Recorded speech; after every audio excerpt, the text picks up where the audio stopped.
The solar system is humanity's cage, and the bars are made of physics itself. No amount of technology, ambition, or time will break them. Let me show you why we're trapped forever. The universe has set rules, and those rules are absolute. Today, you're going to discover why leaving our solar system isn't just difficult, it's nearly impossible. And here is a question for you. If you could travel 1 light year per second, where in the universe would you go first? Let me know in the comments. I will pin the most creative answer. Now let's begin.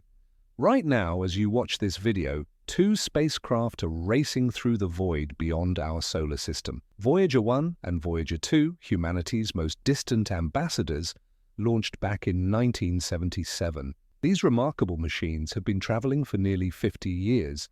In 2026, Voyager 1 will reach a milestone that sounds impressive: 1 light day from Earth. That means the distance light travels in a single day, roughly 16 billion miles. It's the farthest any human-made object has ever gone. But here's the sobering reality.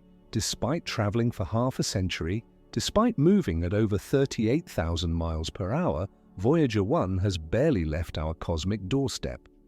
To reach the nearest star system, Proxima Centauri, which sits just over 4 light-years away, Voyager would need to continue its journey for another 73,000 years. Let that sink in. 73,000 years to reach our closest stellar neighbor. That's longer than all of recorded human history.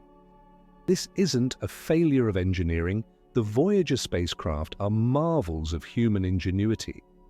They've exceeded every expectation, survived conditions we never fully anticipated, and continue sending data back to Earth despite being powered by steadily decaying plutonium batteries. No, the problem isn't the spacecraft, the problem is the universe itself. Space, you see, is incomprehensibly vast. When we look up at the night sky, the stars seem close together like diamonds scattered on black velvet. But that's an illusion created by perspective. The actual distances between stars are so enormous that our human brains struggle to grasp them. We live in a galaxy containing between 100 billion and 400 billion stars, yet the average distance between those stars is about 5 light years. 5 years traveling at the speed of light just to reach the next neighborhood over. And here's where things get truly challenging. Nothing with mass can travel at the speed of light. This isn't a technological limitation we might overcome with better rockets or more funding. It's a fundamental law of physics discovered by Albert Einstein and confirmed by over a century of experiments. As an object with mass approaches the speed of light, its mass effectively increases, requiring exponentially more energy to accelerate further. To actually reach light speed, you'd need infinite energy, and infinite energy doesn't exist. The speed of light, approximately 186,000 miles per second, represents an absolute cosmic speed limit. Light itself, made of massless particles called photons, can travel at this speed, but you, me, our spacecraft, even the tiniest atom, we're all bound by different rules. We're made of matter, and matter obeys limits that light doesn't have to worry about. But let's say we could somehow approach a significant fraction of light speed. Let's imagine we built a spacecraft capable of reaching 10% of light speed. That would be an astonishing achievement, far beyond anything we've accomplished. Even at that incredible velocity, the journey to Proxima Centauri would take over 40 years. And we're not even close to that capability. Our fastest spacecraft, the Parker Solar Probe, reaches speeds of about 430,000 miles per hour when it dives close to the Sun. That sounds fast until you realize it's only about 0.06% of light speed. Creating a spacecraft capable of reaching even 1% of light speed would require solving problems we haven't figured out how to approach. The energy requirements alone are staggering. Using conventional chemical rockets, the kind we've relied on since the space age began, is completely out of the question. To accelerate a small spacecraft to just 10% of light speed using rocket fuel, you'd need more mass in propellant than exists in the entire observable universe. That's not an exaggeration. It's basic physics governed by something called the rocket equation. If you're enjoying this deep dive into cosmic reality, take a moment to hit that subscribe button and give this video a thumbs up.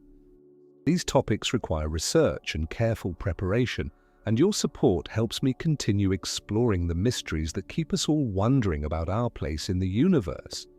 The rocket equation, formulated by Russian scientist Konstantin Tsiolkovsky in 1897, describes a harsh reality. To accelerate a rocket, you need to carry fuel, but fuel has mass. And carrying more mass means you need more fuel to accelerate that mass, which means more mass, which means more fuel. It's a vicious cycle that quickly spirals into impossibility. For interstellar journeys, this equation becomes humanity's prison bars. Even if we moved beyond chemical rockets to something more efficient like ion drives, which NASA has successfully used on missions like Dawn, the problems remain overwhelming. Ion drives work by accelerating charged particles to generate thrust. They're much more fuel efficient than chemical rockets, but their thrust is extremely weak. The Dawn spacecraft's ion drive produced less thrust than the weight of a single sheet of paper. To accelerate something to interstellar speeds, you'd need either enormous amounts of time or enormous amounts of power, or both. Nuclear propulsion offers hope, but brings its own challenges. Concepts like nuclear pulse propulsion, first explored in the classified Project Orion during the 1950s and 60s, proposed using nuclear explosions to propel spacecraft. The idea was to detonate atomic bombs behind a massive plate, riding the shockwave like the world's most violent surfboard. Calculations suggested this might achieve several % of light speed, but the technical challenges are immense. You'd need thousands of nuclear devices, precise timing mechanisms that work in the vacuum of space, and materials capable of withstanding repeated nuclear detonations. Plus, there's the small matter of launching nuclear weapons into space, which is currently banned by international treaty. More advanced concepts exist on paper, like fusion ramjets, that would scoop up hydrogen from interstellar space and use it as fuel. But these remain theoretical, requiring technology we haven't invented and perhaps can't invent with our current understanding of physics. The interstellar medium, the space between stars, contains roughly 1 hydrogen atom per cubic centimeter. That sounds like a lot spread across light years, but collecting and fusing it at sufficient rates to propel a spacecraft presents engineering hurdles that might be insurmountable. Then there's antimatter. When matter and antimatter meet, they annihilate each other in a burst of pure energy, following Einstein's famous equation E equals mc². This represents the most efficient energy conversion possible, turning mass directly into energy with 100% efficiency. A tiny amount of antimatter could theoretically power enormous spacecraft. But here's the catch. We can create antimatter in particle accelerators like the Large Hadron Collider, but only in microscopic quantities. Producing just 1 gram of antimatter would require more energy than humanity generates in a year. And storing it without letting it touch normal matter and explode presents nightmarish technical challenges. The breakthrough Starshot project, announced in 2016 by physicist Stephen Hawking and investor Yuri Milner, represents one of the most ambitious attempts to tackle these challenges. Their concept is brilliantly simple in theory, but devastatingly complex in practice. Instead of carrying fuel, why not push spacecraft with light itself? Photons carry momentum, and if you shine a powerful enough laser at an ultra-lightweight spacecraft equipped with a reflective sail, you could accelerate it to tremendous speeds without the rocket equation's tyranny. The numbers are genuinely exciting. Breakthrough Starshot envisions launching thousands of tiny spacecraft, each weighing just a few grams and equipped with a light sail the size of a small room. A massive array of ground-based lasers, collectively producing around 100 gigawatts of power, would focus on these nano-crafts and push them to 20% of light speed within minutes. At that velocity, they could reach Proxima Centauri in about 20 years, sending back data that would arrive 4 years later. It sounds like science fiction becoming reality, and in many ways, it represents our best current hope for interstellar exploration within a human lifetime. But before you get too excited, consider the obstacles. Building a laser array powerful enough to accelerate these spacecraft requires technology we haven't developed. The targeting precision needed to keep multiple lasers focused on a tiny sail as it accelerates away from Earth is extraordinary. You'd be trying to hit a target the size of a sheet moving at thousands of miles per second from thousands of miles away, accounting for atmospheric distortion and Earth's rotation. Then there's the question of what happens when these nanocrafts reach their destination. At 20% of light speed, a collision with something as small as a grain of dust would release energy equivalent to a bomb. The interstellar medium isn't empty. It contains dust, gas, and debris that would shred anything traveling at such speeds. The spacecraft would need shielding, but adding shielding adds mass, which reduces acceleration. You're back to compromise and limitation at every turn. And here's something most people don't consider. Even if everything worked perfectly, these nanocrafts would be tiny. The entire probe might fit in your hand, with most of that mass dedicated to the sail and basic electronics. What kind of instruments could you pack into something so small? What quality of images or data could you collect? And remember, this isn't a mission that slows down to orbit and study its target. At 20% of light speed with no way to brake, you get one high-speed flyby. Proxima Centauri would flash past in hours or even minutes, giving you a brief window to collect data before hurtling onward into the void forever.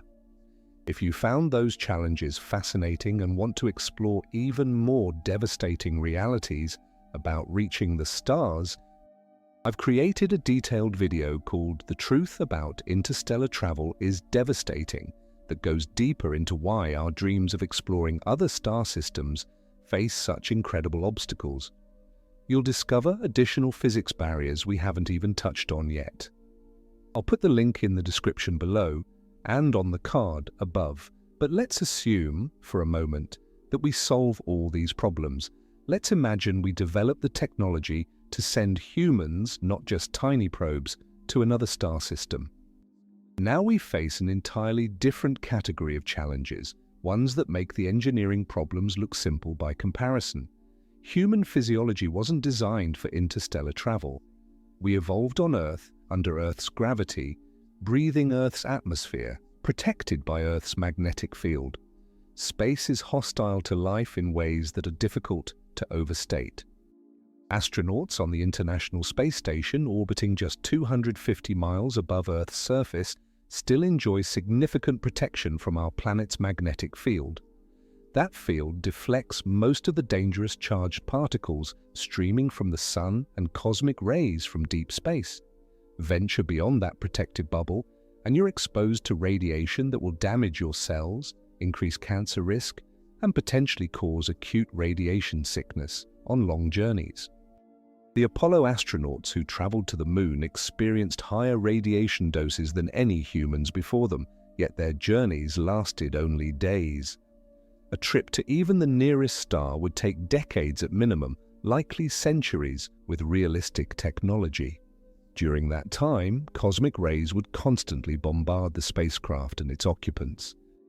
Unlike the relatively predictable radiation from our sun, cosmic rays come from all directions, including high-energy particles created in supernova explosions thousands of light-years away. Some of these particles carry so much energy that they punch through meters of solid material. Shielding against them effectively would require mass that, once again, makes the rocket equation unworkable. Then there's the problem of time. Any interstellar journey using technology we can currently envision would be a multi-generational voyage. The people who leave Earth would not be the people who arrive. Their children wouldn't arrive. Perhaps their great-great-great-grandchildren might see the destination. This creates psychological and social challenges we've never faced. How do you maintain purpose and morale when everyone knows they'll die en route? How do you preserve knowledge and skills across generations born and raised in the artificial environment of a spacecraft? What kind of governance system would work for a community that can never leave, never receive help, and must remain stable for centuries? Science fiction often glosses over these issues or invents miraculous solutions like suspended animation or faster-than-light travel. But suspended animation remains firmly in the realm of fantasy with current biology. We can slow metabolism, preserve organs for short periods, even bring people back from clinical death if caught quickly enough. But placing humans in a state of suspended animation for decades or centuries, then reviving them without catastrophic damage, that's not something we're anywhere close to achieving. Every biological process would need to pause in perfect synchronization, then restart without error. The complexity is staggering, and faster-than-light travel, despite its popularity in movies and television, appears to be genuinely impossible according to everything we understand about physics. Einstein's special relativity doesn't just suggest light speed is a limit, it mathematically proves that reaching or exceeding it with conventional propulsion would require infinite energy. Some physicists have proposed exotic workarounds like warp drives that manipulate space-time itself, but these concepts require forms of matter and energy that probably don't exist. They need something called negative energy in quantities that would dwarf the mass of planets. Even if negative energy exists in the way required, which is questionable, generating and controlling it is beyond speculation into pure fantasy. The Alcubierre drive, proposed by physicist Miguel Alcubierre in 1994, represents the most famous warp drive concept. It would theoretically contract space in front of a spacecraft while expanding it behind, allowing the ship to ride a wave of space-time. Cleverly, the spacecraft itself wouldn't exceed light speed relative to local space-time, avoiding Einstein's prohibition. But the energy requirements are absurd. Early calculations suggested you'd need a mass energy equivalent to Jupiter. Later refinements brought this down to merely the mass of the Sun, and that's assuming negative energy exists and behaves the way the equations require. Recent studies suggest such drives might also produce lethal radiation inside the warp bubble, flood the destination with high-energy particles when you arrive, or violate causality in ways that create paradoxes. Nature seems determined to prevent faster-than-light travel at every level. Wormholes, another science fiction staple, face similar problems. These hypothetical shortcuts through space-time might connect distant points in the universe, allowing instantaneous or near-instantaneous travel. But creating a stable, traversable wormhole would require exotic matter with negative energy density, enormous amounts of energy to create and maintain, and a level of space-time manipulation that makes the engineering challenges we've discussed look trivial. Most physicists believe traversable wormholes are impossible, ruled out by quantum effects and energy considerations we don't fully understand yet. Even if they could exist, actually creating one would be far beyond any civilization at our level of development. So where does this leave us? We've built machines that have left our solar system, but they're barely crawling by cosmic standards. We've sent humans to the moon, but only briefly and at enormous cost. Our most ambitious dreams of interstellar travel require either technology that doesn't exist and might be impossible, or multi-generational voyages that would test human society in ways we've never experienced. The universe's rules seem designed to keep us confined to our birthplace, or at least to make leaving extraordinarily difficult. But here's something remarkable. Despite these overwhelming obstacles, we're made of the same stuff as the stars we dream of visiting. Every atom in your body heavier than hydrogen was forged in the heart of a dying star billions of years ago. You are literally stardust, the universe contemplating itself. The iron in your blood, the calcium in your bones, the oxygen you breathe, all created in stellar furnaces and scattered across space when those stars exploded.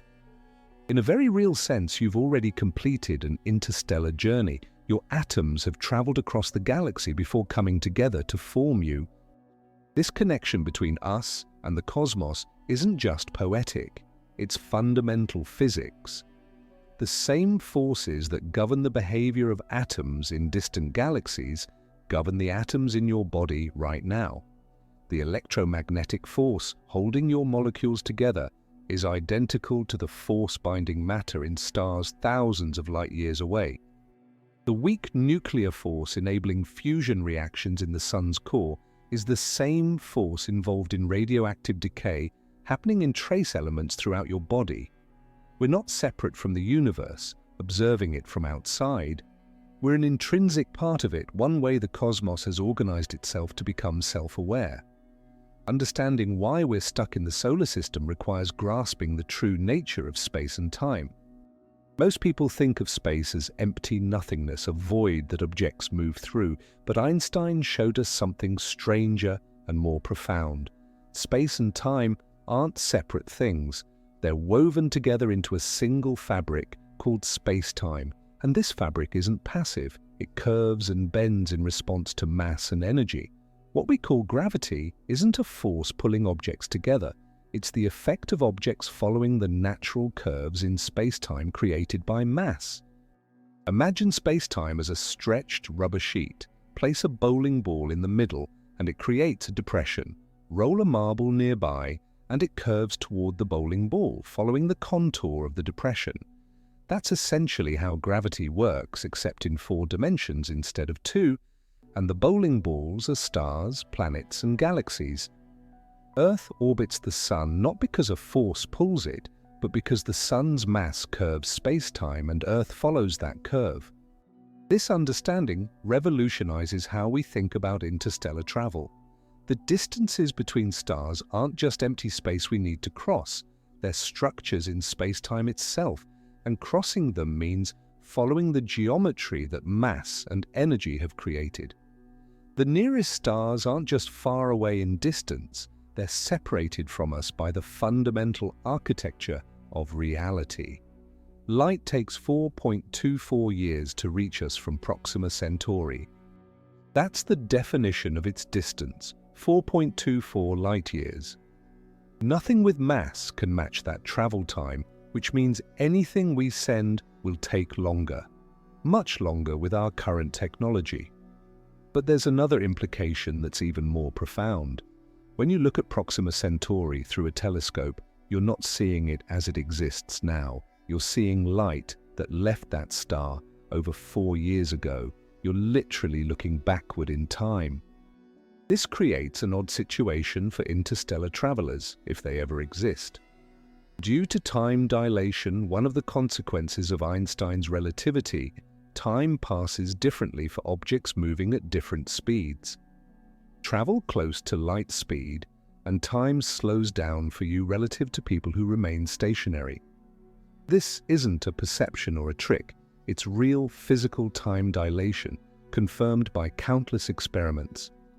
Atomic clocks flown on airplanes tick measurably slower than identical clocks left on the ground. GPS satellites must account for relativistic time dilation, or they'd give incorrect positions within minutes. For an interstellar traveler approaching light speed, this effect becomes dramatic. You might experience a journey to a star 10 light-years away as taking only a few years of subjective time, while decades or even centuries pass on Earth. Return home, and everyone you knew would be dead. Civilization would have changed beyond recognition. You'd be a time traveler launched into humanity's future by the simple act of traveling very fast and very far. This creates a strange asymmetry in the universe. If aliens exist around other stars, and if they've developed technology allowing them to travel at significant fractions of light speed, they could visit us and return home within their own lifetimes. But from our perspective, centuries might pass between their departure and return. This might explain why we haven't detected alien visitors, a puzzle known as the Fermi paradox. Even if intelligent civilizations are common, the time and energy costs of interstellar travel might make casual visits impractical. Why spend enormous resources to visit another star system when centuries pass back home during your journey?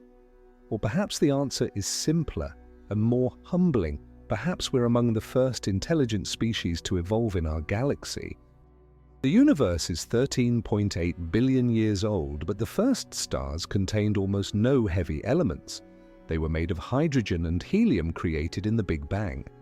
Only after those first stars lived their lives and exploded did they scatter heavier elements into space. Subsequent generations of stars incorporated those elements, and planets formed from them. Our Sun is a third-generation star, born about 4.6 billion years ago from a cloud of gas and dust enriched by previous stellar explosions.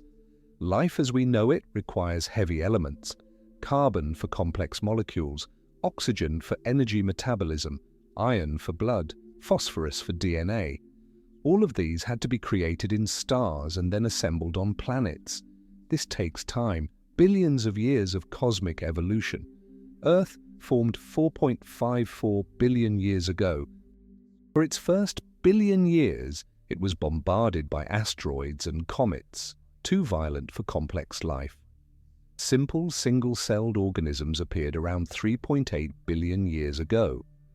But complex multicellular life didn't emerge until about 600 million years ago. Modern humans appeared only about 300,000 years ago. Technological civilization capable of pondering interstellar travel?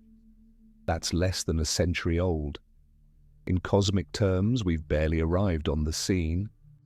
If this timeline is typical, if life requires billions of years to evolve intelligence and technology, then perhaps most star systems capable of harboring life simply haven't had enough time yet. We might be among the earliest civilizations to emerge in our galaxy, asking where everyone else is, while we're actually among the first to ask the question. But there's a darker possibility, one that keeps many scientists awake at night. Perhaps intelligent civilizations do emerge regularly, but they don't last long.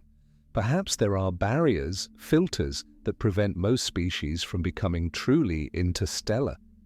These hypothetical great filters could be anything that destroys civilizations before they spread beyond their home worlds.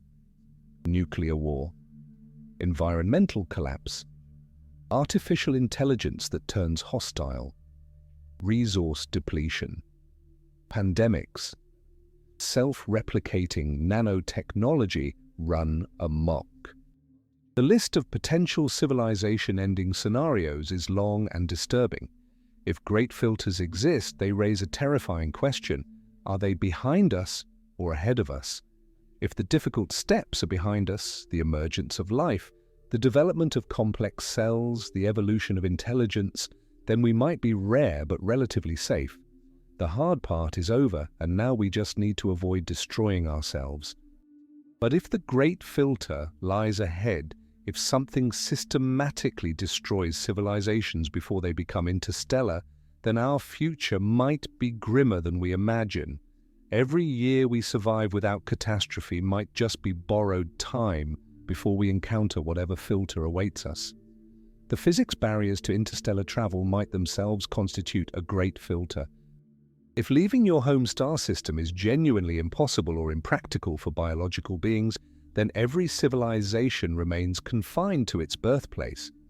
Intelligence emerges, civilizations rise and fall, but they do so in isolation, separated by unbridgeable gulfs of space and time. This would explain why we haven't detected alien visitors or even their radio signals, despite decades of searching through projects like SETI, the search for extraterrestrial intelligence. SETI researchers have been scanning the skies since 1960, when astronomer Frank Drake conducted the first systematic search for alien radio transmissions. In the decades since, We've expanded our searches, built more sensitive equipment, and examined millions of star systems. We've found nothing, not a single unambiguous signal that couldn't be explained by natural phenomena. The universe appears silent, or at least we haven't yet learned how to hear its voices. This silence is strange. Our galaxy alone contains somewhere between 100 billion and 400 billion stars. Many of those stars have planets. Recent discoveries by missions like Kepler and TESS have revealed that planets are common, not rare.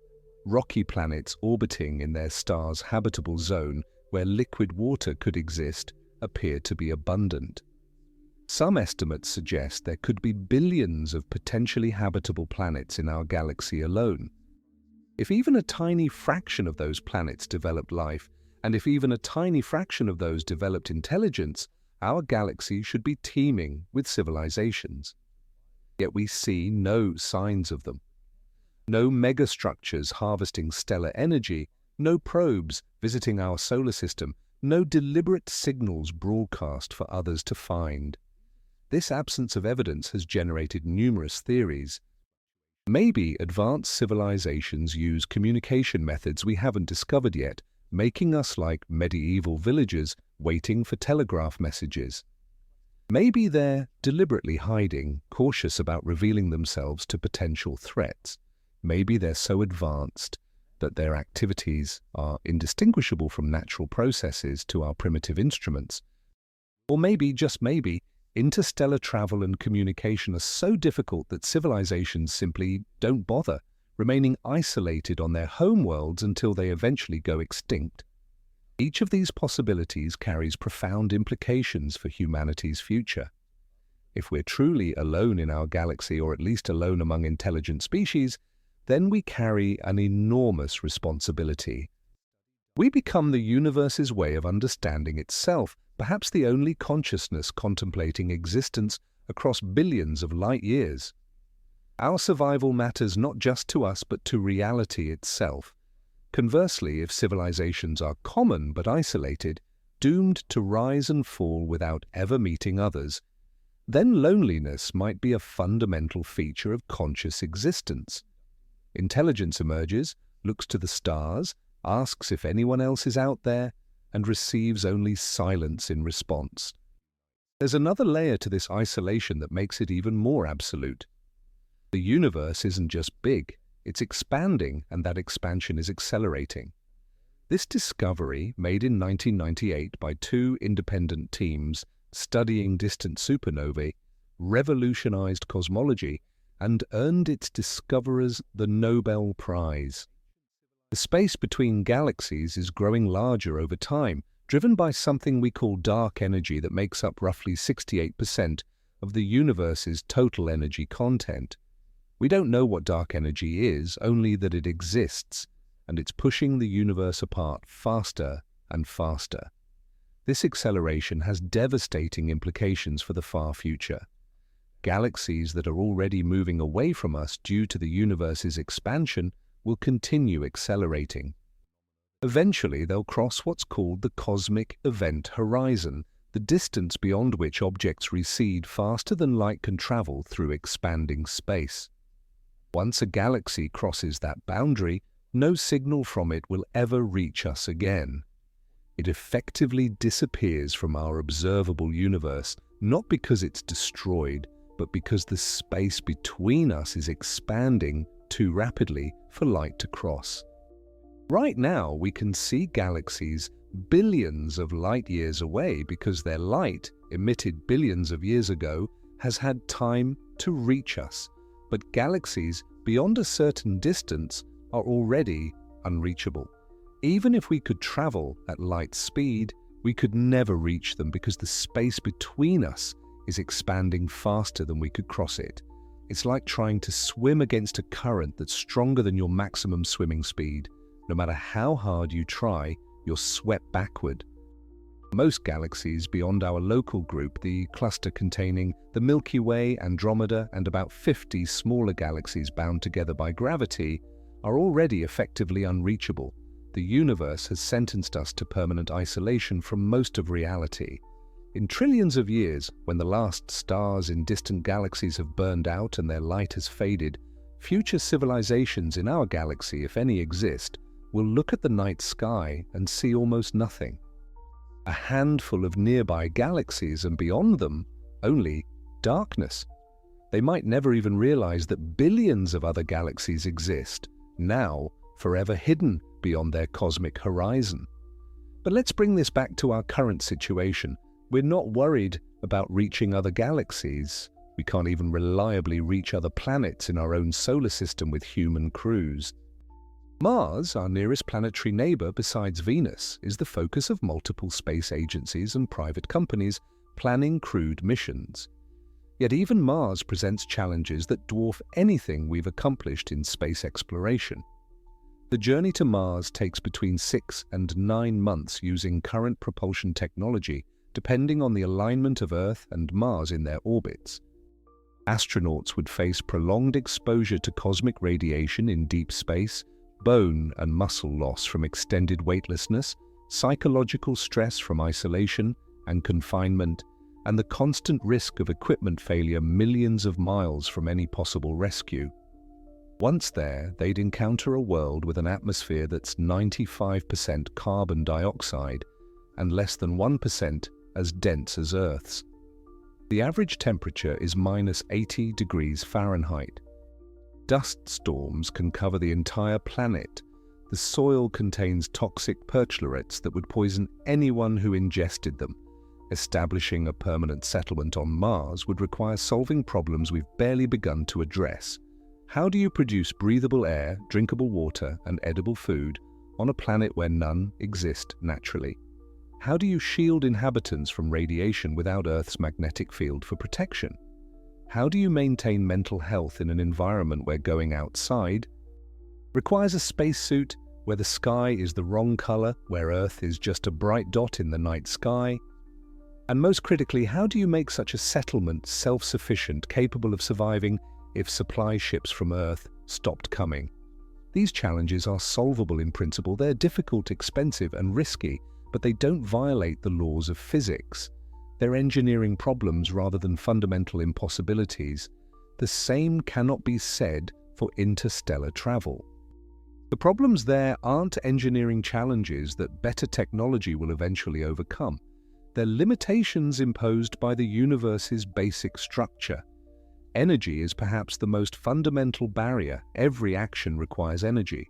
Moving an object requires energy proportional to its mass and the speed you want it to reach. The faster you want to go, the more energy you need. And this relationship isn't linear, it's exponential. Double your speed, and you need 4 times the energy. Triple your speed, and you need 9 times the energy. As you approach light speed, the energy requirements approach infinity. This isn't an exaggeration or simplification, it's literal mathematical truth. Consider the numbers. The total energy consumption of human civilization is currently about 18 trillion watts, or 18 terawatts. That's every power plant, every car engine, every light bulb, everything that uses energy anywhere on Earth. Now, accelerating a single spacecraft the size of the International Space Station, roughly 450 tons, to just 10% of light speed would require energy equivalent to several years of humanity's total energy consumption. And remember, that's only acceleration. You'd need the same amount of energy again to slow down at your destination, assuming you want to actually stop and explore rather than flash past at relativistic speeds. Where would such energy come from? Our most energy-dense fuel source, setting aside antimatter, which we can't produce in meaningful quantities, is nuclear fusion. The same process that powers stars could theoretically power spacecraft. Fusion converts roughly 0.7% of matter into energy, far more efficient than chemical rockets, which convert only a tiny fraction through molecular bonds. But even with fusion, the fuel requirements for interstellar travel are staggering. The deuterium-tritium fusion reaction, the easiest fusion reaction to achieve, releases about 350 trillion joules per kilogram of fuel. That sounds like a lot, and it is by everyday standards. but accelerating even a small spacecraft to relativistic speeds would require tons of fusion fuel. And that's just the fuel. You also need the reactor, cooling systems, radiation shielding, life support, scientific instruments, and the structure of the spacecraft itself. Every additional kilogram of mass requires more energy to accelerate, which means more fuel, which means more mass, which brings us back to the tyranny of the rocket equation. Some scientists have proposed gathering fuel along the way using a Bussard ramjet, a concept introduced by physicist Robert Bussard in 1960.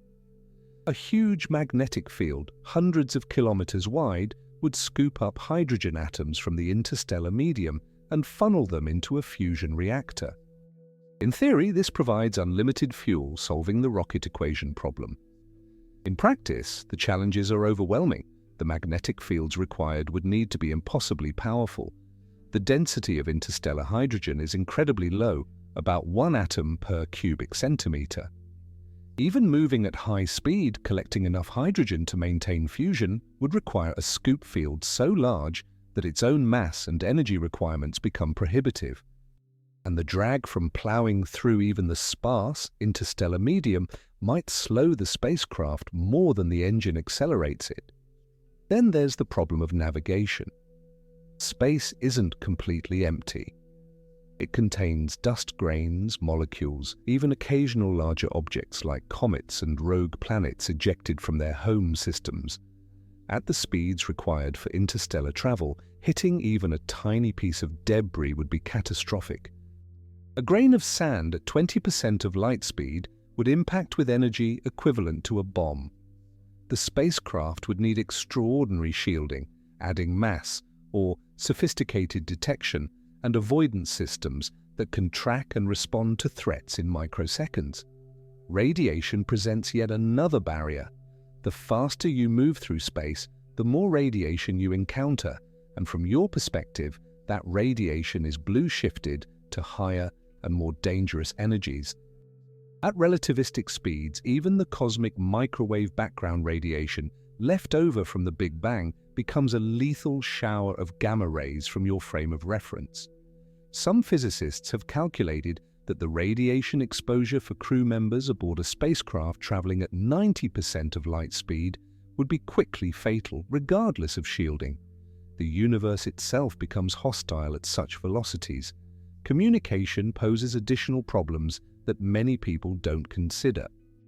Radio signals travel at light speed, which means messages between Earth and an interstellar spacecraft would take years to decades to arrive. Send a message to a spacecraft near Proxima Centauri, and the response comes back 8.5 years later. This makes any kind of real-time control or troubleshooting impossible. The spacecraft must be completely autonomous, capable of handling any problem without consulting Earth. Its artificial intelligence systems must be sophisticated enough to make decisions across a vast range of scenarios the designers might not have anticipated. But here's something even more fundamental. Why do we want to leave our solar system in the first place? Is it simple curiosity, the desire to explore and discover? Is it a survival instinct, recognizing that keeping all of humanity on one planet makes us vulnerable to extinction from asteroid impacts, supervolcanic eruptions, or self-inflicted catastrophes? Is it a sense that our destiny lies in the stars, that remaining confined to Earth means stagnation? All of these motivations make sense, yet they might not be enough to justify the enormous costs and risks of interstellar travel. Our solar system, despite being a tiny fraction of the galaxy, contains enormous potential for exploration and development. 8 planets, hundreds of moons, millions of asteroids, billions of comets. Each one represents a world unto itself with unique characteristics and scientific value. We've barely begun to explore this cosmic neighborhood. Europa, one of Jupiter's largest moons, probably harbors a liquid water ocean beneath its ice-covered surface, containing more water than all of Earth's oceans combined. That ocean has existed for billions of years, warmed by tidal forces from Jupiter's gravity. It could harbor life, Perhaps simple microorganisms, perhaps something more complex. We won't know until we send missions capable of drilling through the ice and exploring those dark, alien seas. That's a project for this century or the next, not something requiring interstellar capability.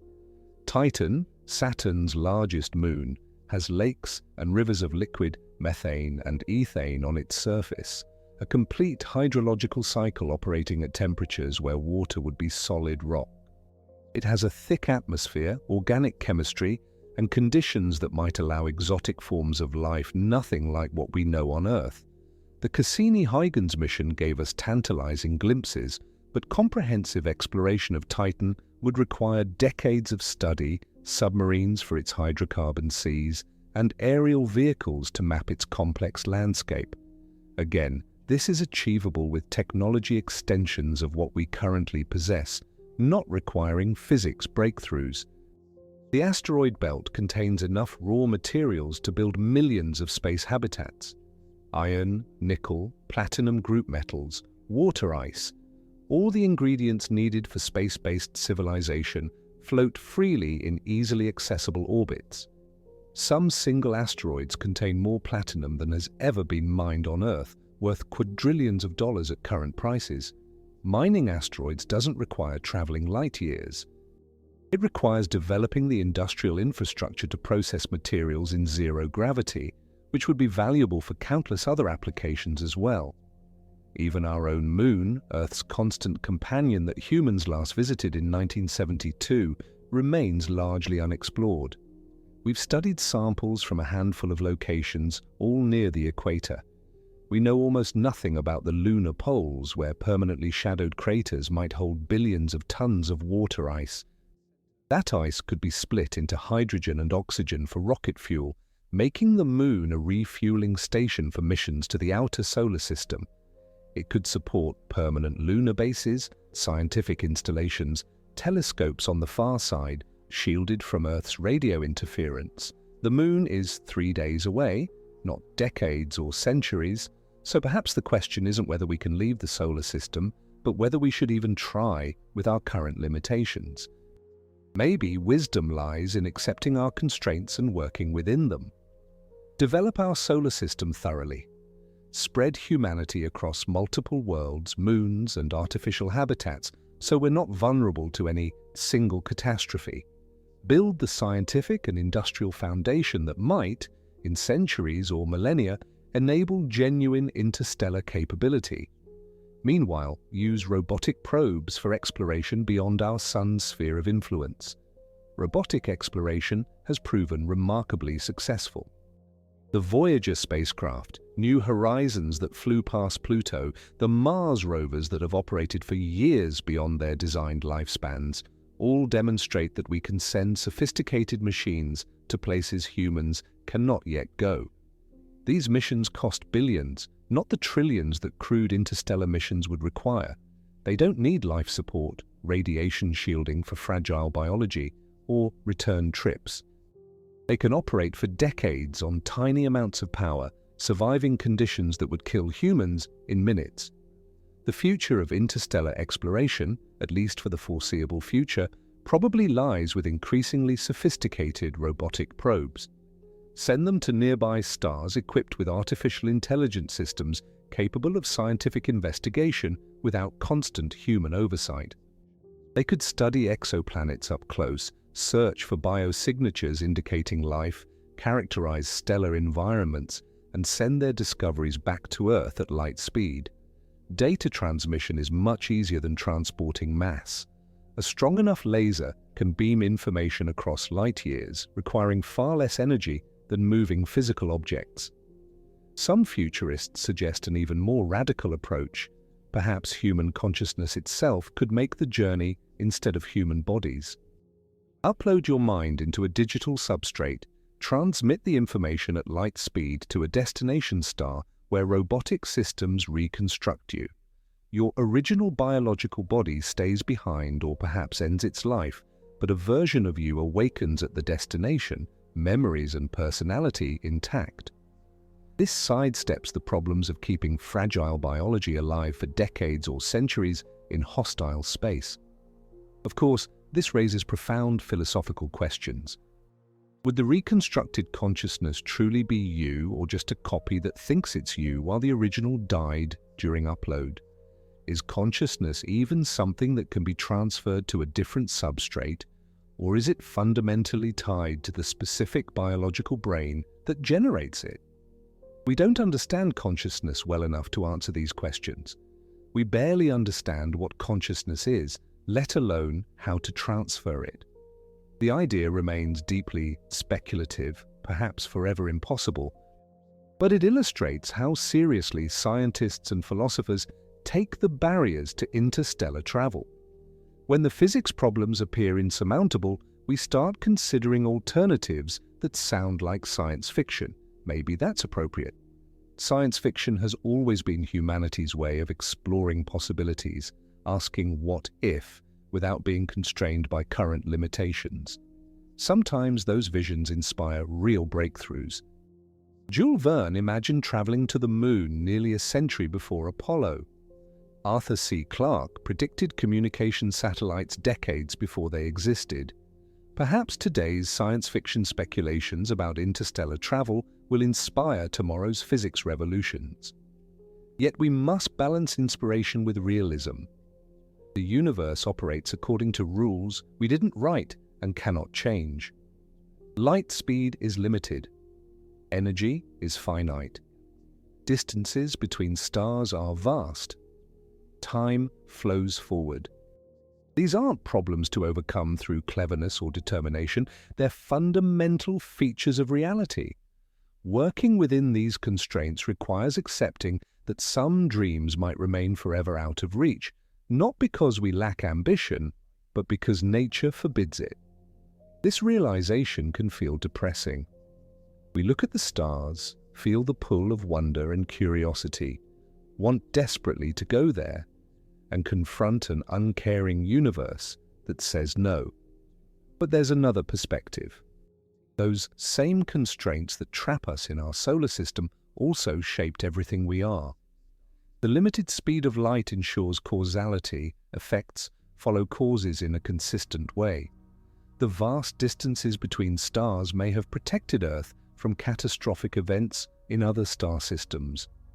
The laws of physics that prevent casual interstellar travel also allow stable atoms, complex chemistry, and ultimately, life. We exist because the universe is the way it is. Change those fundamental constants, alter the rules, even slightly, and you might get a universe where stars don't form, or where they burn out too quickly for planets to develop, or where atoms are unstable. The anthropic principle suggests that we find ourselves in a universe with properties compatible with our existence because we couldn't exist in universes with different properties. It's selection bias on a cosmic scale. Countless other universes might exist with different physics, but we'll only ever experience the one whose rules permit our existence. From this angle, our imprisonment in the solar system isn't a limitation, but a consequence of living in a universe stable enough to support complexity and consciousness. The same physics that frustrates our interstellar ambitions enables our existence. That's either a profound cosmic irony or an example of how the universe maintains balance, trading certain freedoms for the possibility of life and awareness. Consider also that being stuck in our solar system forces us to confront challenges we might otherwise avoid. If interstellar travel were easy, humanity might have spread across the galaxy long ago, fragmenting into isolated groups that diverged culturally and perhaps biologically. We might have avoided the hard work of learning to cooperate, to manage our home planet sustainably, to overcome our tribal instincts and think as a unified species. Our limitations might be teaching us necessary lessons. Science has a beautiful way of revealing both our cosmic insignificance and our profound importance. We're tiny, our planet a speck, orbiting an ordinary star, in an unremarkable galaxy among trillions. Yet we're also the universe's way of knowing itself, matter organized in such a way as to contemplate its own existence. Both perspectives are true simultaneously. We're nothing and everything, insignificant and crucial, trapped and free. Our solar system, despite being our prison, is also our home. It's where we evolved, where every human who has ever lived was born, where every story unfolded, every achievement occurred, every love bloomed, every tragedy struck. Carl Sagan called Earth a pale blue dot when Voyager 1 photographed it from 4 billion miles away. That tiny pixel contained everyone and everything we've ever known, our entire history, every war and peace, every empire's rise and fall, every scientific discovery and artistic masterpiece. All of it happened on that fragile mote of dust suspended in a sunbeam. Sagan's perspective reminds us that scale and significance aren't the same thing. Yes, we're cosmically tiny. Yes, we're confined to an infinitesimal corner of a vast universe. But that doesn't diminish what we are or what we might become. A single human mind contains roughly 86 billion neurons, each forming thousands of connections with other neurons. The complexity within your skull rivals the complexity of the galaxy itself in certain ways. Consciousness remains the universe's greatest mystery, and we're fortunate enough to experience it. The knowledge we've gained about our cosmic prison is itself remarkable. Ancient humans looked at the night sky and invented stories to explain the patterns they saw. Constellations became gods and heroes, their movements across the heavens marking seasons and guiding navigation. Those stories were wrong about the physical reality, but they represented humanity's first attempts to understand the cosmos, to find order in apparent chaos. Then, over centuries and millennia, we developed better methods. Observation became systematic, mathematics allowed precise predictions. The scientific method provided a framework for testing ideas against reality. Slowly, painfully, often fighting against cherished beliefs, we built an accurate picture of the universe. We discovered that Earth orbits the Sun, not the reverse. We learned that stars are distant suns, unimaginably far away. We measured the speed of light, calculated the age of the universe, detected gravitational waves from colliding black holes billions of light years distant. Each discovery expanded our understanding while simultaneously revealing how much we still don't know. We've mapped the cosmic microwave background radiation, the afterglow of the Big Bang, in exquisite detail. Yet we don't know what caused the Big Bang or what, if anything, existed before it. We've detected thousands of exoplanets around other stars using multiple clever techniques. Yet we don't know if any harbor life.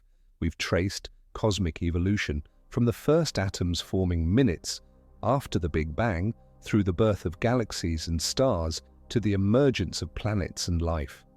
Yet we don't know if this process occurred elsewhere or if we're genuinely alone. Dark matter makes up about 85% of the universe's total matter, yet we don't know what it is. We've detected its gravitational influence on galaxies and galaxy clusters. We've mapped its distribution across the cosmos. But despite decades of searching with increasingly sophisticated detectors, we haven't directly detected a single dark matter particle. It might be WIMPs, weakly interacting massive particles. It might be axions, hypothetical particles predicted by certain theories.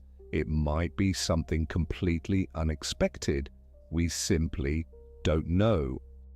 Dark energy, the mysterious force accelerating the universe's expansion, is even more puzzling. It makes up roughly 68% of the universe's total energy content, yet we have no idea what it is. Is it a property of space itself, a cosmological constant that Einstein once introduced and later called his greatest blunder? Is it a dynamic field that changes over time? Is it a sign that our understanding of gravity breaks down on cosmic scales? Every answer raises new questions. These gaps in our knowledge might seem unrelated to interstellar travel, but they're actually deeply connected. Understanding dark matter and dark energy could reveal new physics that changes what we think is possible. Maybe there are ways to manipulate space-time we haven't imagined.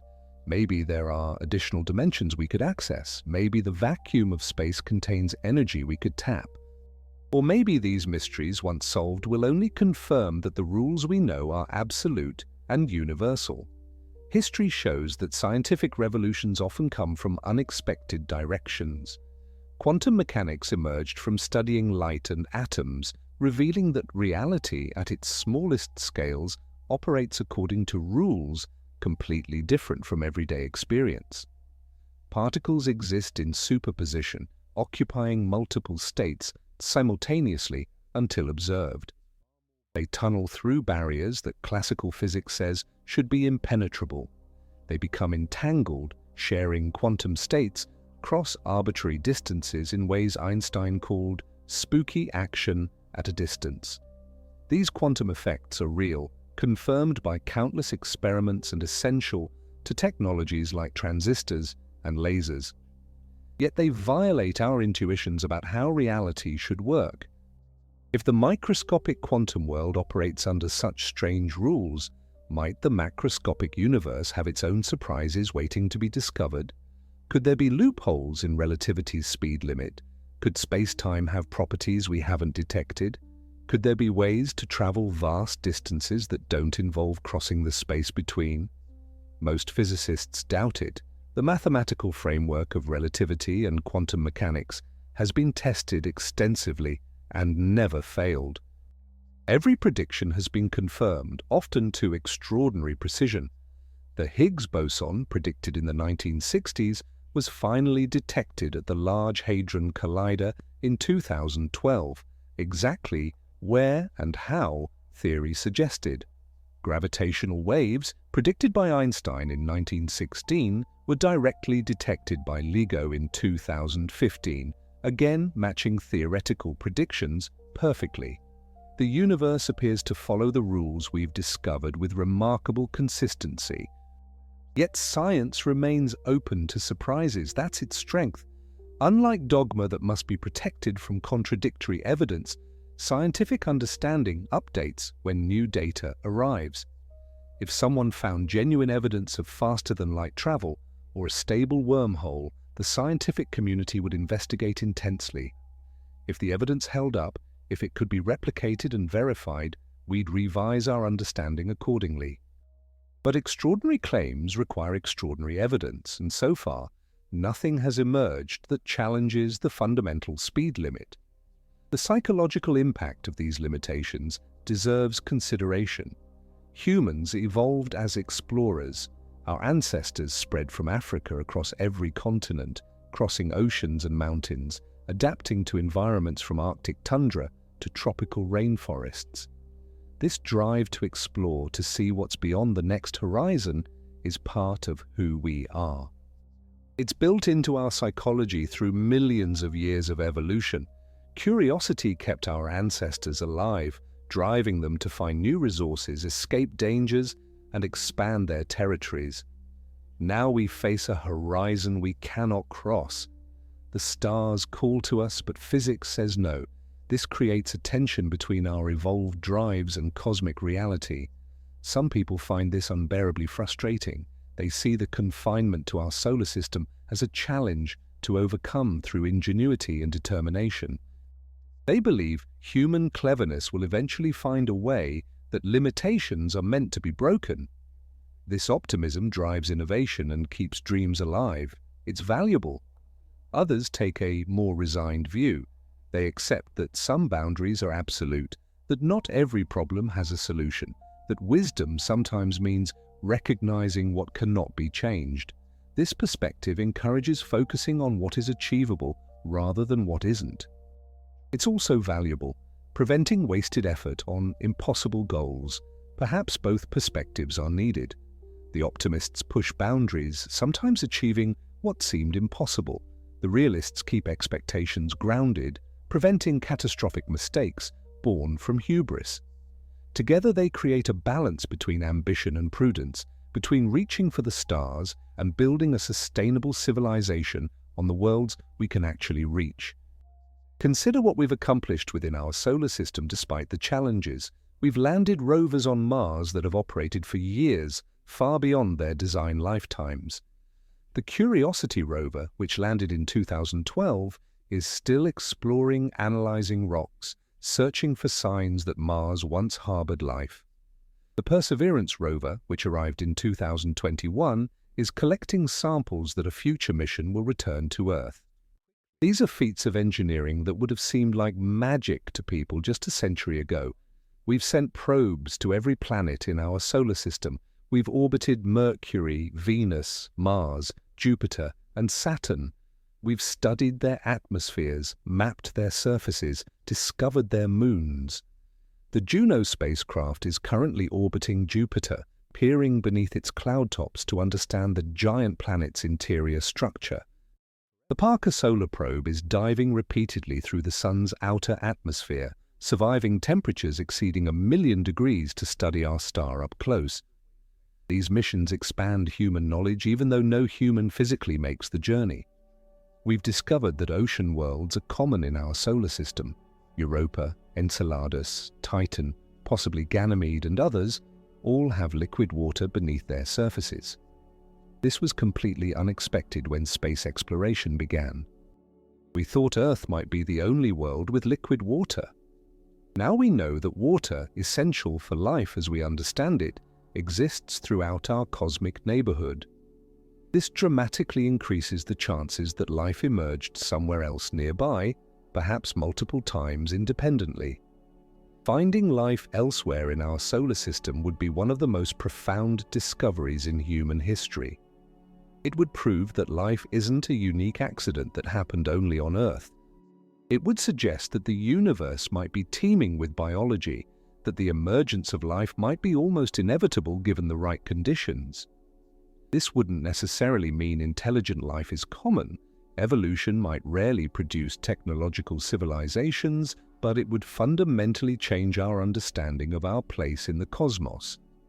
Conversely, if we thoroughly explore every potentially habitable environment in our solar system and find nothing, that would be equally significant.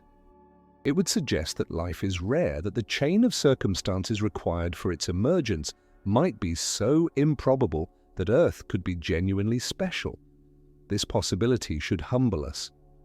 If we're alone, or nearly so, then life on Earth becomes cosmically precious. Its preservation becomes not just a matter of human survival, but of cosmic importance. The Drake equation, formulated by Frank Drake in 1961, attempts to estimate the number of active, communicative extraterrestrial civilizations in our galaxy. It multiplies several factors: the rate of star formation, the fraction of stars with planets, the number of planets per star that could support life, the fraction where life actually emerges, the fraction where intelligence evolves, the fraction that develop technology capable of interstellar communication, and the length of time such civilizations broadcast detectable signals. The problem is that most of these factors are highly uncertain. We know the rate of star formation reasonably well. We now know that planets are common, but we have no empirical basis for estimating how often life emerges on suitable planets, or how often it evolves intelligence, or how long technological civilizations survive. Plug optimistic numbers into the equation, and our galaxy should contain millions of civilizations. Plug pessimistic but plausible numbers in, and we might be alone. The equation doesn't give us an answer. It gives us a framework for thinking about our ignorance. Recent refinements consider additional factors. Even if life emerges commonly, intelligence might be rare. Evolution doesn't have goals. It doesn't progress toward complexity or intelligence. It simply selects for survival and reproduction in specific environments. On Earth, humans emerged after billions of years of evolution, and our particular combination of intelligence, manual dexterity, and social cooperation might be a unique accident. Other intelligent species, like dolphins and octopuses, are cognitively sophisticated, but lack the anatomical features needed for technology. Maybe technological civilization is a rare evolutionary outcome, even when intelligence exists. Or perhaps intelligence is common but technological civilization is not. A species might be intelligent without developing science and engineering. They might live in an environment where tool use provides no advantage. They might achieve complex social structures, art, philosophy, and culture without ever inventing radios or rockets. We tend to assume our path from stone tools to computers to spacecraft is natural or inevitable, but it might be highly contingent on specific circumstances of human evolution. Even if technological civilizations emerge regularly, they might not last long. The time between developing radio technology and either destroying yourself or transcending into something that doesn't broadcast detectable signals might be brief on cosmic timescales. If civilizations typically survive for only a few thousand years after reaching our level, the chances of two civilizations being at the right developmental stage to communicate simultaneously become vanishingly small. We might be calling out to a galaxy full of ruins and successors with no one at our level to answer. This possibility terrifies many people because it suggests we're approaching a critical period in human history. We've developed technologies capable of destroying civilization: nuclear weapons, bioengineered pathogens, runaway artificial intelligence, environmental collapse from climate change. We're rapidly approaching the capability to create self-replicating nanotechnology, which could theoretically convert the biosphere into grey goo if it malfunctioned. Each new powerful technology carries risks alongside its benefits. The question becomes whether civilizations generally develop the wisdom to manage their technologies before those technologies destroy them. Do we mature as a species, learning to cooperate globally, thinking long-term, valuing sustainability over short-term gain? Or do we succumb to the same tribal instincts, short-term thinking, and competitive dynamics that served our ancestors but threaten our survival in the technological age? The answer will determine whether humanity has a long future or whether we're just another brief flash of consciousness in an indifferent universe. Being stuck in our solar system might actually help us survive this critical period. If interstellar travel were easy, we could export our problems instead of solving them. Destroy one planet's environment, no problem, just move to another. Exhaust resources, just claim more from other star systems. This would allow dysfunction to continue indefinitely, preventing the forced maturation that comes from recognizing your limits. Instead, we're confined to a finite space with finite resources. This forces us to think about sustainability, about living within our means, about creating closed-loop systems where waste becomes input for new processes. These are lessons we need to learn regardless of whether we ever leave our solar system. They're essential for long-term survival anywhere in the universe. Better to learn them now in our home system than to carry our dysfunctions across the galaxy. There's also something to be said for focusing on quality rather than quantity.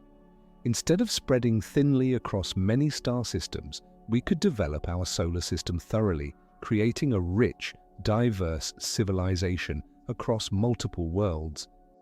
Imagine Earth remaining the biological and cultural heart, but with millions living on Mars, in orbital habitats, on the moons of Jupiter and Saturn. Imagine space-based industries processing asteroids for raw materials, solar arrays harvesting energy directly from the sun, scientific installations across the solar system, studying everything from the sun's atmosphere to the outer reaches of the Kuiper Belt. This wouldn't be a civilization trapped in a cage. It would be a civilization that has fully embraced its environment, developed it to its potential, created something remarkable within the space available. The distinction between imprisonment and inhabitation might be mostly psychological. Are you trapped in your house, or do you live there? The question depends on your perspective and whether the space meets your needs. Our solar system is vast by human standards. Light takes over 5 hours to reach the orbit of Neptune from the Sun. That's more space than we could explore in centuries, even with much better propulsion technology than we currently possess. Every moon, every asteroid, every comet has its own characteristics, its own mysteries. We could keep busy for millennia without ever leaving our stellar neighborhood. But let's address the emotional reality. Knowing the stars are there, seeing them every night, understanding that each one might host planets and possibly life, creates a hunger that rational arguments about sustainability and resource availability don't satisfy. We want to go not because it's practical, but because they're there. Because we're curious, because we're built to explore, because our imagination shows us possibilities that reality denies. This tension between desire and impossibility is fundamentally human. We've always reached for things beyond our grasp. We've dreamed of flight since ancient times, creating myths about Icarus and Daedalus, about flying carpets and winged chariots. Eventually, we achieved it, first with balloons, then with heavier-than-air craft. We dreamed of traveling to the moon, and in 1969, we did it. These successes encourage the belief that every limitation is temporary, that human ingenuity eventually overcomes every obstacle. But some obstacles might be permanent. We cannot travel backward in time despite what science fiction suggests. We cannot exceed the speed of light in vacuum through conventional means. We cannot violate conservation of energy or momentum. These aren't technological limitations. They're features of how the universe works. Wanting them to be different doesn't make them so. Perhaps the mature response is acceptance. Not resignation or despair, but genuine acceptance that we are what we are, located where we are, in a universe that operates according to specific rules. Within those constraints, we can still accomplish extraordinary things. We can understand the cosmos through observation and mathematics, even if we can't physically visit most of it. We can search for life and intelligence using ever more sophisticated telescopes and detection methods. We can develop our own solar system into something magnificent, and we can send our creations, if not ourselves, to the stars. Robotic probes carrying human knowledge, art, and greetings have already left our solar system. The Voyager spacecraft each carry a golden record containing sounds and images from Earth, a message to any intelligence that might find them billions of years from now. The chance of anyone finding these tiny objects in the immensity of space is essentially zero, but we sent them anyway. They represent hope, curiosity, and the desire to reach out despite impossible odds. Future probes could be more sophisticated. Self-replicating machines could explore the galaxy using materials from asteroids and comets to build copies of themselves, spreading gradually from star to star over millions of years. Each copy could study its local environment, search for life, gather data, and transmit discoveries back to Earth. We wouldn't get the data for centuries or millennia, but our civilization, if it survives, would gradually build a complete picture of our galactic neighborhood. This approach requires thinking on timescales we're not accustomed to. Human history, as we typically think about it, spans thousands of years. Recorded civilization goes back maybe 10,000 years. Our entire species has existed for only 300,000 years. These feel like enormous stretches of time from our perspective, but they're nothing cosmically. Stars live for billions of years, galaxies persist for tens of billions. If we want to participate in cosmic scale events, we need to think and plan on cosmic timescales.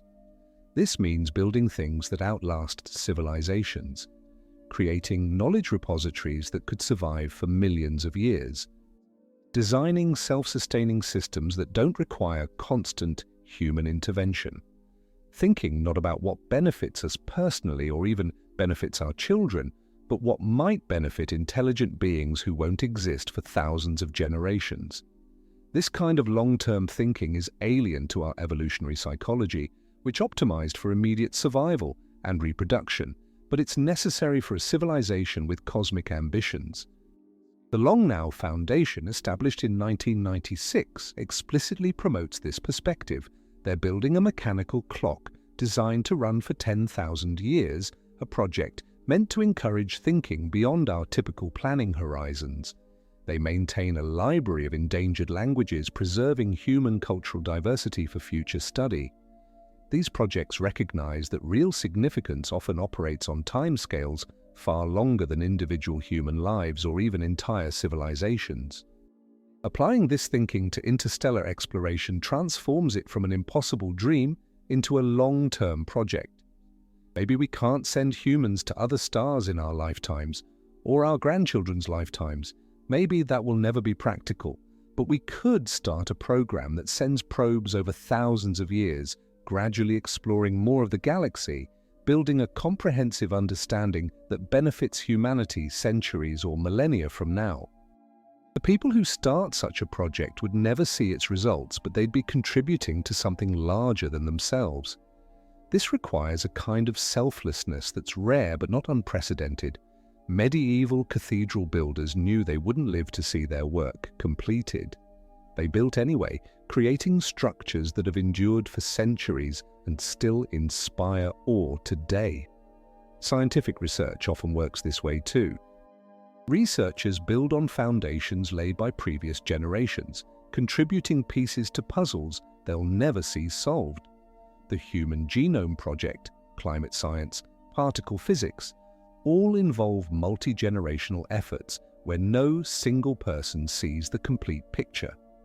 Interstellar exploration via robotic probes could be humanity's next great cathedral, a project spanning centuries or millennia, employing countless people, solving endless technical challenges, gradually expanding our understanding of the universe.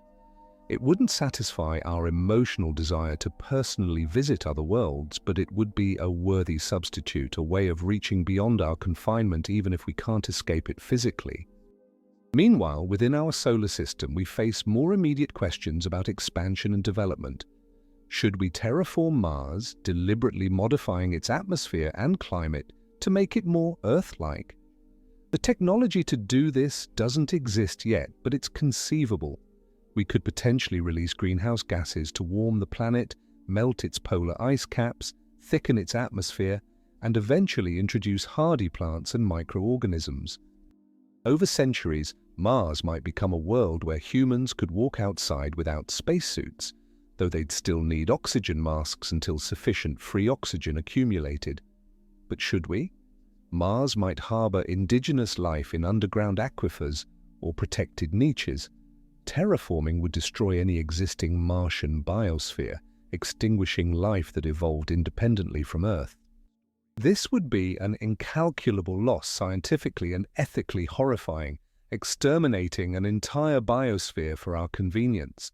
Even if Mars is sterile, which we don't know yet, some argue we have no right to modify entire worlds to suit ourselves.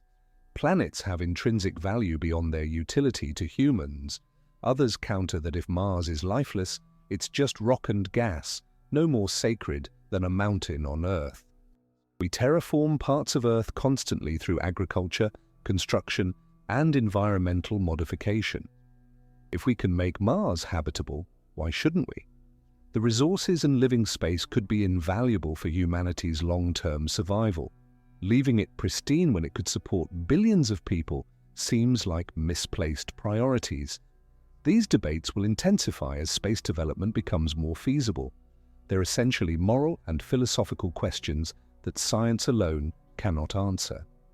What are our responsibilities to potentially existing alien life, to future generations, to the pristine environments of other worlds? Do humans have manifest destiny to spread throughout the solar system and modify it to our needs? Or are we merely temporary residents who should minimize our impact? Different philosophical frameworks give different answers. Indigenous perspectives on these questions often differ from Western industrial viewpoints. Many indigenous cultures see nature not as something to dominate and exploit, but as a community we're part of, deserving respect and reciprocity. They practice sustainability not from abstract environmental ethics, but from lived traditions of maintaining relationships with the land across generations. These perspectives might offer valuable wisdom as we contemplate our relationship with other worlds. Imagine if we approached space development with this kind of humility and respect, not as conquerors claiming territory, but as participants in cosmic processes, careful to understand before we modify, considering impacts on timescales beyond our immediate needs. This wouldn't mean never using space resources or never modifying environments, but it would mean doing so thoughtfully with reverence for the places we enter. This might sound impractical to people focused on the technical and economic challenges of space development, but mindset matters. The attitude we bring to space will shape what we build there. We can export all our dysfunction, territorial competition, short-term exploitation, disregard for long-term consequences, or we can use the opportunity to create something better. Being confined to our solar system gives us time to choose wisely. There's also the question of whether we should modify ourselves rather than the environments we enter. Genetic engineering and cybernetic enhancement could let humans adapt to space rather than requiring Earth-like conditions everywhere. Imagine humans engineered to thrive in low gravity, tolerate high radiation, require less oxygen, or even survive in vacuum for brief periods through biological modifications. These posthumans could inhabit environments we currently consider uninhabitable. This raises profound questions about identity and what it means to be human. If we modify ourselves extensively to suit alien environments, are we still the same species? Do we lose something essential in the adaptation? Or is adaptability itself what makes us human, and modifying ourselves to thrive in new environments just continues what we've always done through culture and technology? Some transhumanists embrace this trajectory enthusiastically. They see biological limitations as constraints to overcome through technology. Why accept aging, disease, and death when we might engineer them away? Why remain confined to fragile biological bodies when we could transfer consciousness to more durable substrates? Why limit ourselves to Earth-normal conditions when we could adapt to anything? This perspective sees humanity not as a fixed thing, but as an ongoing project of self-improvement and expansion. Critics worry about losing our humanity in the pursuit of enhancement. They point to the value of human limitations, how mortality gives life urgency and meaning, how our shared biological nature creates common ground for ethics and empathy. Transform humans too radically and we might become something alien to ourselves, unable to relate to our ancestors or to each other. We might also create social stratification between enhanced and unenhanced humans, a permanent genetic aristocracy with capabilities beyond baseline humans. These concerns are valid, but they assume we have a choice. If enhancing ourselves becomes possible, people will do it regardless of philosophical objections. Parents will want to give their children every advantage. Individuals will want to transcend limitations. Competitive pressures between nations and corporations will drive adoption of enhancements. The question isn't whether human enhancement will happen, but how we govern it, how we ensure access isn't limited to elites, how we maintain social cohesion across potentially diverging human subspecies. Being stuck in our solar system might make these questions more pressing rather than less.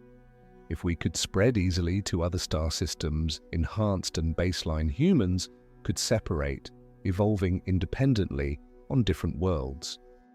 Confined to our solar system, we'll need to coexist in close proximity, forcing us to develop frameworks for cooperation and mutual respect across differences. This could be healthy, preventing the kind of fragmentation and conflict that distance might enable. There's a paradox in our cosmic imprisonment that deserves contemplation. The same universe that creates consciousness also limits what that consciousness can experience directly. We can understand distant galaxies through mathematics and observation, but we cannot touch them. We can detect planets orbiting other stars, even analyze their atmospheric composition using spectroscopy, but we cannot walk on their surfaces. Our minds can encompass the entire observable universe, yet our bodies remain confined to one tiny corner of it. This separation between knowledge and experience defines the human condition in the cosmic age. Ancient humans could experience most of what they understood. A hunter-gatherer's knowledge of their local environment came from direct sensory contact. Even early agricultural civilizations understood their world primarily through immediate experience. But modern humans understand far more than we can ever experience. We know about quantum fields we'll never perceive, black holes we'll never approach, chemical processes happening inside distant stars, the topology of space-time itself. We've become disembodied knowers, understanding abstractions that have no direct connection to our sensory experience. This is simultaneously our greatest achievement and a source of deep existential tension. We want to experience what we understand, to feel the reality behind the mathematics. The equations tell us about supermassive black holes at galactic centers, regions where gravity becomes so intense that space and time become unrecognizable. But we'll never experience falling into one. We know about neutron stars, where a teaspoon of matter weighs as much as a mountain, but we'll never hold that impossibly dense material. Perhaps this is okay. Perhaps understanding is enough. After all, experiencing everything we understand would often be fatal. You cannot survive the interior of a star or the ergosphere of a black hole. Direct experience has its limits. Through instruments, mathematics, and imagination, we extend our perception far beyond what our biology allows. We've created a new kind of experience, mediated but no less real, where we touch reality through layers of instrumentation and interpretation. Astronomers don't see distant galaxies with their eyes. They see data on computer screens, processed through sophisticated algorithms that convert radio waves or light into visual images our brains can interpret. Yet they're genuinely observing those galaxies, gaining real knowledge about real objects, billions of light years away. The mediation doesn't make the experience false or worthless, it makes it possible. This might be humanity's unique contribution to the cosmos. We're consciousness that can understand what it cannot directly experience. We're observers who transcend observation through abstraction and instrumentation. If intelligence exists elsewhere, if other species have reached technological development, they likely face similar limitations. The speed of light constrains everyone. Biological fragility affects any life based on chemistry. Perhaps the galaxy contains millions of species who, like us, understand the cosmos far better than they can explore it physically. If so, perhaps the solution isn't engineering but communication.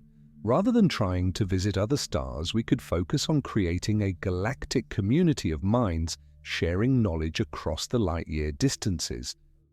Information travels at light speed, slow by human standards, but fast compared to physical objects. A message to Proxima Centauri takes 4.24 years to arrive. That's actually quite manageable for civilizations thinking on appropriate timescales. We already do this with our space probes. Commands sent to Voyager 1, currently over 15 billion miles from Earth, take more than 21 hours to arrive. Responses take another 21 hours to return. Yet we successfully communicate with and control the spacecraft despite this delay. Conversations with alien civilizations would work similarly, just on longer timescales. Ask a question, wait years or decades for a response, continue the conversation across generations. This requires patience we're not culturally accustomed to. We expect instant communication, immediate responses. But instant is a modern anomaly, not a historical norm. For most of human history, messages took days, weeks, or months to arrive. Long-distance correspondence was always slow. People adapted, maintaining relationships and conducting business across distances that prevented real-time interaction. Galactic communication would just extend this principle to extreme lengths. Imagine a network of civilizations across the galaxy exchanging knowledge, art, philosophy, and science at light speed. Each civilization remains physically isolated but intellectually connected. They share their unique perspectives on reality, their discoveries, their cultural achievements. Over millions of years, a rich tapestry of understanding emerges, far more complete than any single species could achieve alone. This would be a different kind of cosmic community, based on minds rather than physical proximity, but potentially just as meaningful. Of course, this assumes other civilizations exist and want to communicate. The Fermi paradox reminds us that we haven't detected any signs of such a network yet. Maybe we're the first. Maybe we'll start it, sending out messages and knowledge that other species discover millions of years from now. Maybe we're too early, and the galaxy will eventually fill with communication once more civilizations emerge. Or maybe the assumption is wrong, and physical isolation means total isolation. Maybe consciousness is common, but connection is impossible. There's also the darker possibility that civilizations deliberately hide. If the galaxy contains hostile species or predatory artificial intelligences, broadcasting your location and capabilities might be suicidal. This is the dark forest hypothesis, named after the science fiction novel by Liu Cixin. It suggests the universe is like a dark forest where every civilization is a hidden hunter, silent and afraid. Knowing that revealing yourself means potential destruction by others you can't see. This hypothesis is disturbing because it's plausible. We have no idea how alien psychology works or what motivates other species. Assumptions of universal cooperation might be naive projections of human idealism onto beings with completely different evolutionary histories. An advanced civilization might view others as threats to be eliminated or resources to be exploited. Until we know more, caution might be wise. Stephen Hawking warned about this before his death, suggesting that actively broadcasting our presence to the galaxy could be dangerous. He pointed out that when civilizations meet and one is significantly more advanced than the other, the less advanced typically suffers. Indigenous peoples encountered by European colonizers rarely benefited from the interaction. If advanced aliens exist, we might be to them what indigenous peoples were to industrial civilizations, primitives whose resources are valuable but whose welfare is irrelevant. Others argue this pessimism is unwarranted. Any civilization advanced enough to cross interstellar space would likely have resolved the internal conflicts that might make them aggressive. Resource scarcity motivates conflict, but a species with fusion power and asteroid mining capabilities wouldn't need to conquer others for resources. Perhaps truly advanced civilizations transcend biological drives for territory and dominance, becoming contemplative rather than expansionist. We simply don't know. We have a sample size of one civilization, ourselves, and we're not even sure we'll survive our current technological adolescence. Extrapolating from one example to predict galactic norms is speculation built on speculation. The universe might be filled with benevolent starfaring civilizations, or predatory dangers, or nobody at all. Each possibility has profound implications for how we think about our cosmic imprisonment. If hostile aliens exist, being stuck in our solar system might be a blessing. Hidden in a vast galaxy, we're nearly invisible. The radio signals we've been broadcasting for a century have reached only a tiny bubble of nearby stars, and they've weakened with distance to the point where detecting them would require extraordinarily sensitive equipment pointed precisely in our direction. Unless someone is specifically looking for Earth, they'd likely never notice us. Our cosmic prison becomes a protective isolation, keeping us safe from dangers we're not ready to face. If benevolent civilizations exist, we can eventually join their community through communication, even if we never traveled to meet them physically. The isolation would be temporary and psychological rather than absolute. We'd know we're not alone, even if we can never shake hands with our cosmic neighbors. And if we're alone, if consciousness is rare enough that Earth might be the only current example in our galaxy, then our imprisonment becomes charged with responsibility. We become life's only witness to the cosmos, at least locally. Our survival matters not just for ourselves, but for reality's ability to perceive itself.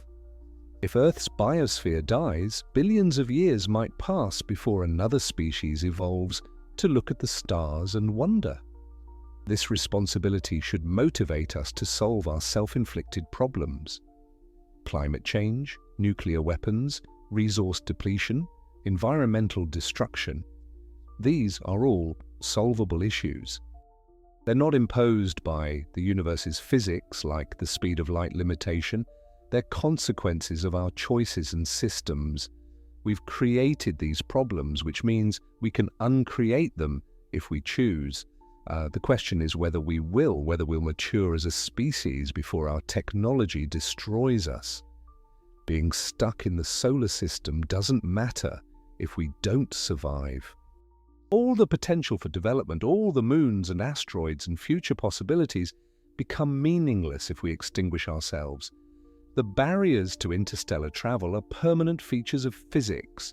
The threats to our survival are temporary features of our civilization. One we cannot change, the other we can and must. Perhaps our cosmic confinement is teaching us the most important lesson, that limitations can be liberating when they force clarity about what matters. We cannot escape to the stars, so we must make our home here work. We cannot outrun our problems by spreading to other star systems, so we must solve them where we are. We cannot rely on infinite expansion into an infinite universe, so we must learn sustainability and balance within our finite domain. This doesn't mean abandoning ambition or curiosity. It means channeling them appropriately. We can still explore our solar system thoroughly, learning its secrets and utilizing its resources. We can still search for life both nearby on ocean moons and distantly around other stars through increasingly sophisticated telescopes. We can still push the boundaries of knowledge, understanding more about the universe, even if we cannot physically visit most of it. We can still dream about the stars while building something meaningful in our cosmic neighborhood. The next few centuries will determine whether humanity has a future measured in millions of years or merely thousands. We're at a critical transition point where our power to affect our environment has outpaced our wisdom in managing that power. We can destroy ourselves through negligence, conflict, or short-sightedness.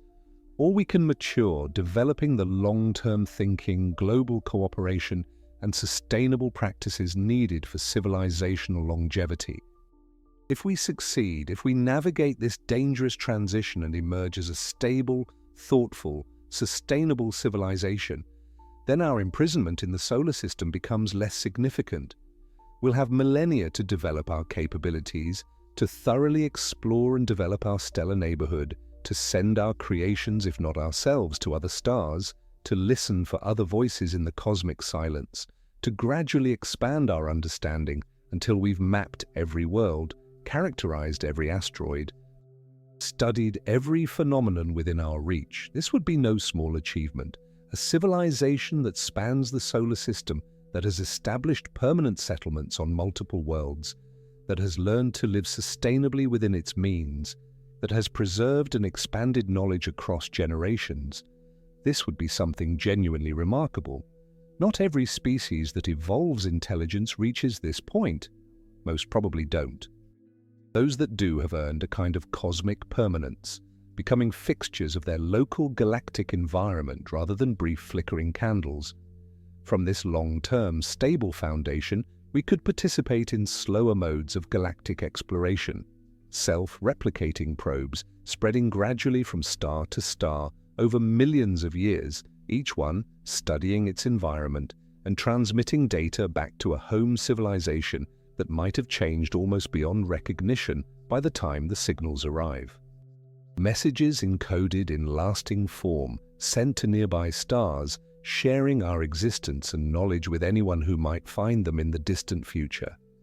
Continued searches for signals from others, patient observations that might take centuries, before detecting anything but would transform everything if they succeeded.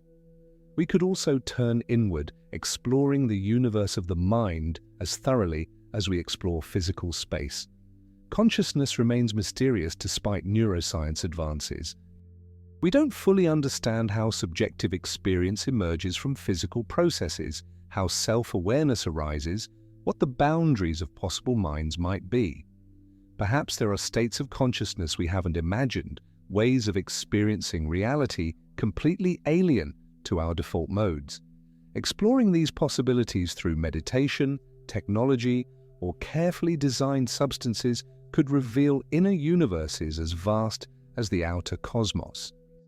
Mathematics and theoretical physics offer another form of exploration that doesn't require leaving our planet. The equations describing reality at its most fundamental level contain truths about the universe's structure that pure thought can reveal. Einstein developed general relativity largely through thought experiments and mathematical reasoning, predicting phenomena that weren't observationally confirmed until decades later. Theoretical physicists continue this tradition, exploring the implications of quantum mechanics, developing theories of everything that might unify all forces, contemplating the nature of space-time at scales too small to probe experimentally. This intellectual exploration can take us places no spacecraft will ever reach. We can reason about what happens inside black hole event horizons, what the early universe was like in its first microseconds, what other universes with different physical constants might be like, whether higher dimensions exist beyond the four we experience. We might never test all these ideas experimentally, but the process of thinking through their implications expands our understanding in ways that matter. Art, literature, music, and culture offer yet another domain for infinite exploration within our finite physical space. The human imagination is boundless even if our bodies are constrained. Every novel, painting, symphony, or film creates a universe that didn't exist before, a new perspective on experience that enriches everyone who encounters it. These imaginary universes don't obey physical laws. They can transcend space and time, explore impossible scenarios, ask what-if questions that reality never answers. Science fiction, in particular, has always been humanity's way of exploring beyond our current limitations. When we couldn't go to space, we imagined it in stories. When Mars was unreachable, we wrote about Martians and Mars colonies. Now that we understand the true barriers to interstellar travel, we write about faster-than-light drives, wormholes, generation ships, and all the creative ways we might somehow overcome the impossible. These stories don't predict the future, but they prepare our imagination for possibilities, keep dreams alive, and inspire real scientists and engineers to push boundaries. Perhaps that's the ultimate answer to our cosmic imprisonment. We're physically confined to a tiny region of space, but our minds are not confined at all. Through mathematics, we touch infinity. Through observation and instrumentation, we perceive the cosmos in its entirety. Through imagination, we transcend every limitation. Through art and culture, we create meaning that the universe itself doesn't provide. Through science, we understand the rules governing reality across all scales from quantum to cosmic. This dual nature, physically small but intellectually vast, defines the human condition in the cosmic age. We're trapped and free simultaneously. We'll probably never leave our solar system as a species, never visit other stars physically, never shake hands with aliens or walk on planets orbiting distant suns. But we've already reached those places in another sense. Our understanding encompasses them. Our imagination has visited them countless times. Our robotic emissaries are beginning the slow journey outward that will continue long after we're gone. Maybe this is enough. Maybe consciousness doesn't need to transport itself across the galaxy to fulfill its purpose. Maybe understanding is the point, and physical presence is less important than we assume. A scientist on Earth studying data from telescopes observing the most distant galaxies participates in those galaxies' existence in a meaningful way. They're connected across space and time through the light that traveled billions of years to reach Earth's telescopes. That connection is real, even if it's not the kind of connection we instinctively crave. In the end, we're part of the universe contemplating itself. We're atoms organized in such a way as to understand atoms, consciousness pondering consciousness, space-time curved into a shape that can comprehend space-time. Our imprisonment in this solar system doesn't diminish that miracle. If anything, it focuses it, concentrating our attention on the immediate cosmic neighborhood that gave us birth and will be our home for as long as we exist. The stars call to us, yes.